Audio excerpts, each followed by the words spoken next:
Ex-Alabama Hoops player Darius Miles set to appear in court for capital murder case.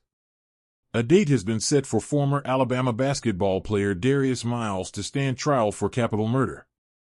Miles' trial will begin December 1st in Alabama Circuit Court, more than 2 years after his arrest for his role in a fatal shooting in Tuscaloosa, per ESPN. The 23-year-old's co-defendant, Michael Davis, is currently appealing the verdict which found him guilty on capital murder charges in May and sentenced him to life in prison without the possibility of parole. Miles is accused of aiding and abetting Davis in the murder of Jamia Harris.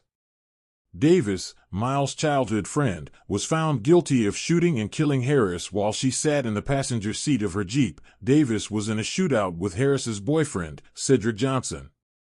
Davis's defense attorneys argued that he was protecting himself from Johnson. Prosecutors alleged that Miles was the one who supplied Davis with the gun prior to the killing of Harris. Miles' teammate at the time, current Charlotte Hornets forward Brandon Miller, was previously tied up in the case as he was initially said to have knowingly delivered the murder weapon. Miller and Miles had been texting in the time leading up to the murder, and Miller drove to Miles' location with Miles' weapon in the vehicle to pick him up.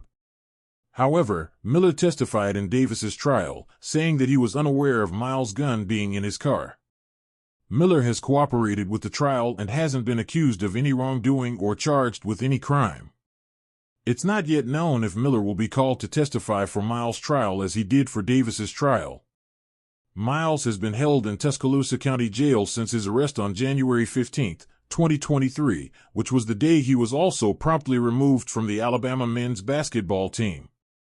In 3 seasons for the Crimson Tide, the 6'6" forward averaged 4.2 points and 2.3 rebounds across 53 total appearances.